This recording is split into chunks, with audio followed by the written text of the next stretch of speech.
안녕하세요. 반갑습니다. 지금 밤이라서 제가 목소리를 좀 작게 하는데요. 양해 부탁드립니다. 그리고 제가 조금 자세하게 말씀드리려다가 채널이 폭파될 위기에 있습니다. 삭제가 2번이나 되어서 단어를 좀 우회적으로 사용할 테니까 양해 부탁드리겠습니다. 오늘은 아주 중요한 마지막 타임라인에 대해서 말씀드리겠습니다. 지금은 현재 시점은 재난의 시작입니다. 마태복음 24장에 예수님께서 말씀해 주신 재난의 시작인 단계입니다.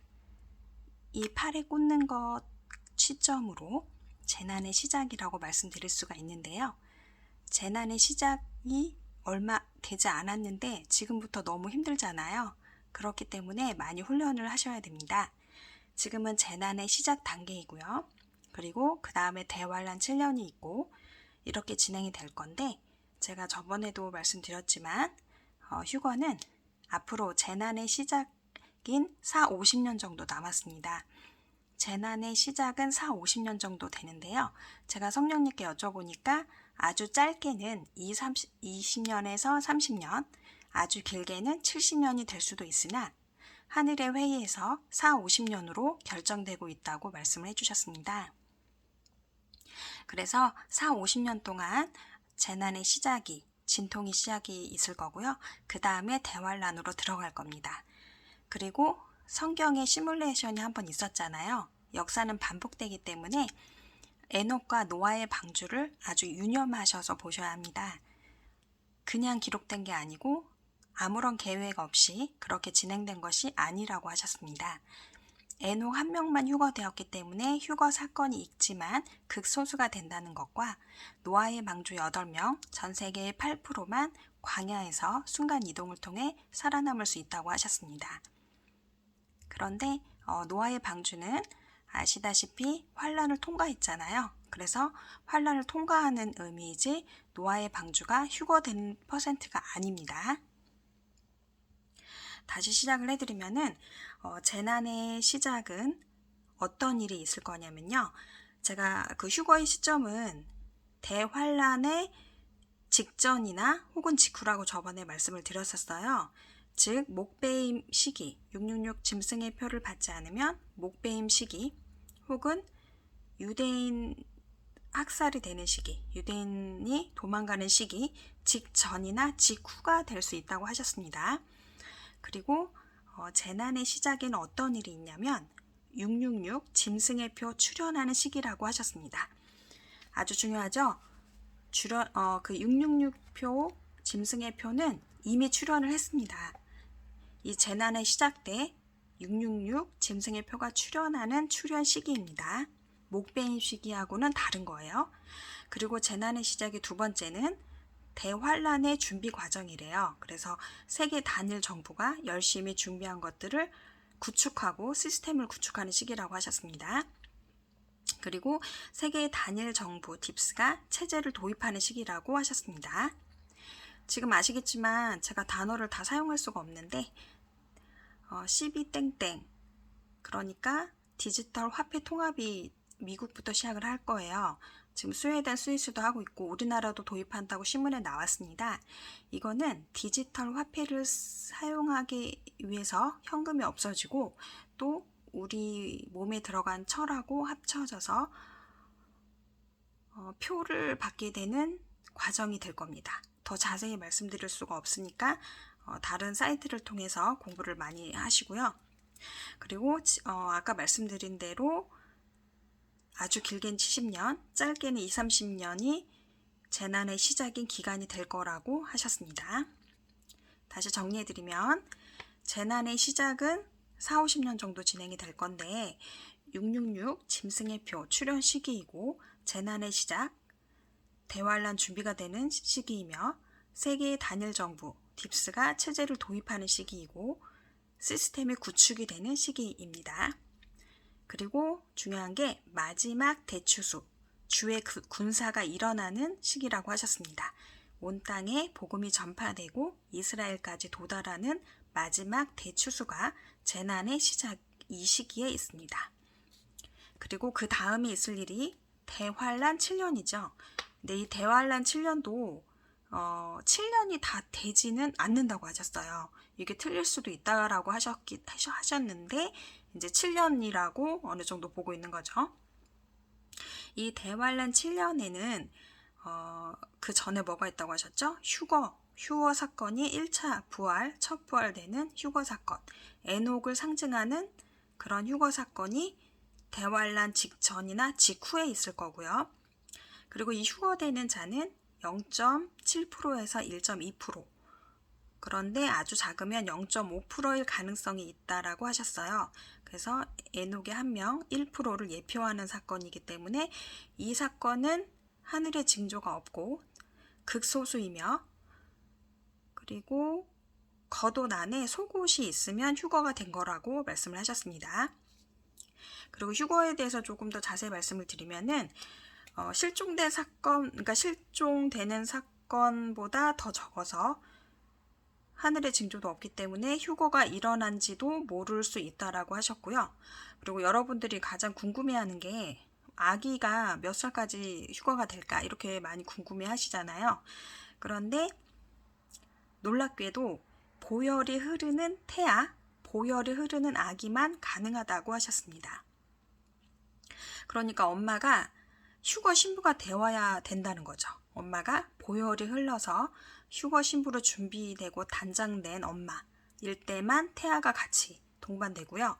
그리고 아가도 엄마 아빠가 보혈이 흘러야만 가능하다고 하셨습니다. 그리고 초등학교 1, 2학년 때부터는 엄마 아빠가 휴거 신부라고 하더라도 아이가 준비가 되어 있지 않으면 올라가지 못한다고 하셨습니다. 그리고 조금 논란이 될 수는 있는데 우리나라는 다 이단이라고 하는데 저는 들은 대로 그냥 말씀을 드릴게요. 애완견으로 키우는 동물, 예를 들면 고양이나 강아지, 그리고 다른 동물도 애견일 때는 휴거 신부가 견주일 때는 가능하다고 합니다. 같이 올라간대요. 믿거나 말거나인데 이거는 그냥 참고만 하세요.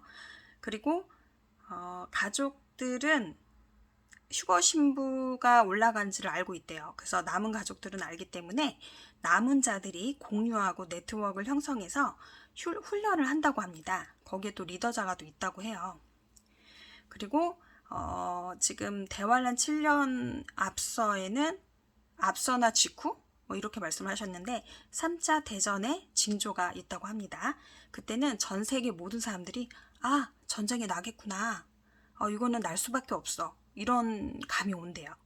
그리고 우리가 생각지 못한 나라들이 시작이 된다고 해요. 아주 작은 나라인데 3차 대전은 우리가 생각지 못한 나라가 3차 대전을 시작을 한다고 합니다. 근데 그때가 되면 다 안 돼요. 저도 무슨 얘기인지 잘 모르겠지만 3차 대전의 징조가 있을 거라고 하셨고요. 그리고 이스라엘을 둘러싼 재난이 시작된다고 합니다. 그리고 적그리스도가 등장이 되고 또 옛날 구약의 제사가 시작이 된다고 합니다. 그리고 이제 대환란이 이게 휴거가 되고 나서 대환란이 들어가면요. 남은 자들의 네트워크가 이루어진대요. 그러니까 노아 방주 8명이 8%라고 하셨고요. 세계의 8%. 근데 이게 저한테는 8.9%까지도 올라갈 수는 있대요. 남은 자들이 오히려 더 신실하다고 하시더라고요.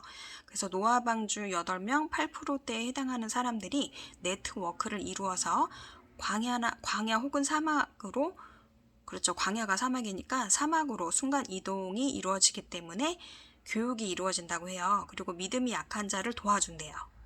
그리고 그들이 찾지 못하는 곳이 있대요. 예비된 장소가 있고, 또 우리가 왜 지금 팔이 꽂는 거, 먹는 약, 또 음식, 오염된 물을 통해서 다니엘서에 예언된 것처럼 철이 몸 안으로 들어간다고 해요.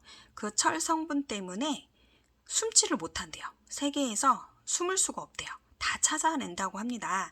그래서 하나님께서 예비하신 그들을 찾지 못하는 사막으로 순간 이동을 한다고 해요. 그리고 리더자, 지도자가 예비되었고 각 나라별로 도시별로 있다고 합니다. 그리고 노아 방주는 휴거 예표가 아니고요. 환란 통과 예표래요. 그러니까 이렇게 많은 분들이 노아 방주는 휴거를 많이 예표한다고 설명을 하시는데 그게 아니라고 합니다. 말 그대로 노아 방주는 환란, 물의 심판 위에 있었고 환란을 통과했거든요. 그래서 노아 방주는 환란을 통과하는 남은 자들의 예표라고 하셨고 휴거는 에녹이 예표라고 하셨습니다. 그래서 남은 자가 휴거, 극소수로 되는 휴거자보다 더 중요하고요. 그리고 그래서 제가 방송을 해야 된대요. 남은 자들 때문에. 휴거자는 남은 자들을 훈련하고 나팔을 부는 역할을 하다가 떠난다고 합니다. 그래서 지금부터는 상식이 통하지 않는 능력과 믿음을 활성화시키고 그래서 휴거되는 휴거 신부들이 남은 자들에게 이런 것들을 많이 가르쳐주고 떠나야 된다고 하셨습니다. 그리고 조금 더 요한계시록에 대해서 제가 나중에 다루려고 했는데 조금 맛보기만 해드릴게요.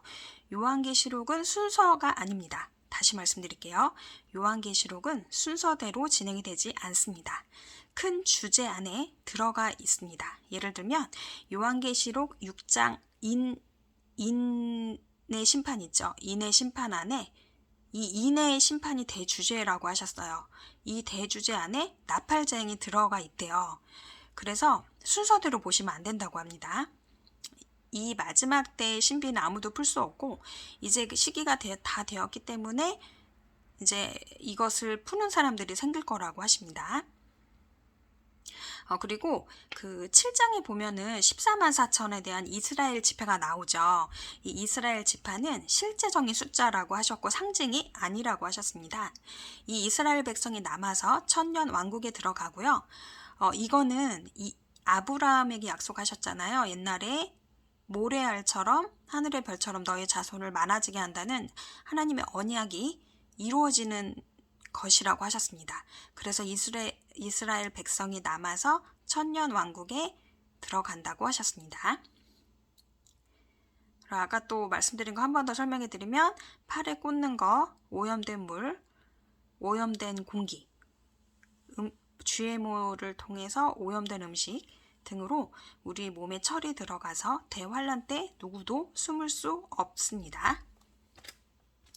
그리고 재난의 시작, 대환란 전에 재난의 시작이라고 말씀을 드렸는데 이 재난의 시작에 오는 환란을 말씀해 주셨어요. 첫 번째 좀비, 두 번째 인육사태. 식량난이 너무 심각해져가지고 사람을 잡아먹는 인육사태가 온대요. 그래서 좀비랑 인육사태가 오면은 숨어야 된다고 하셨고요. 그리고 마태복음 24장에 있는 전쟁, 기근, 지진은 계속 있을 거고요.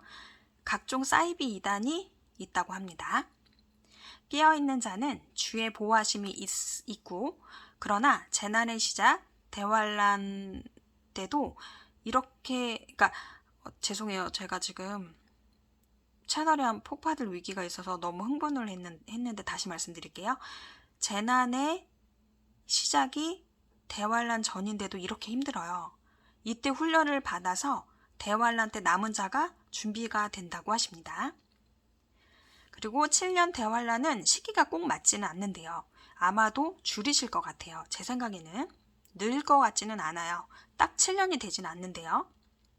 그리고 순간 이동으로 광야에 간 사람, 그리고 이스라엘 백성들, 남은 소수의 극소수의 살아있는 이방인들이 아마 천년 왕국에 들어가지 않을까 싶어요. 이거는 크게 정립된 건 아닌데 나중에 제가 다시 말씀드리겠습니다. 그리고 아주 중요한 거 마지막으로 말씀을 드릴게요. 요한계시록은요. 어떤 책이냐면 이런 거예요. 지금 우리가 이제 재난의 시작에 40-50년 있다가 요한계시록 7년 대환란이 열리잖아요. 이 7년 대환란 마지막에 하나님의 진노하심이 쏟아질 때는 육의 현실 세계와 영의 세계가 함께 열리는 세상이라고 합니다. 이거는 노아 홍수 전과 똑같아요. 노아 홍수 전에는 우리의 영이 살아있었거든요. 그래서 귀신이나 천사가 생물학적으로 보이고 만질 수 있었다고 합니다. 영이 살아있었기 때문에. 그래서 네피림이라는 존재도 가능했던 거죠. 그래서 요한계시록에 기록된 이상한 형상들, 용이나 뭐 뱀 같은 거 이런 것들이 실제로 나타난다고 해요. 그래서 우리가 지금 영이 열린 사람들만 볼 수 있잖아요.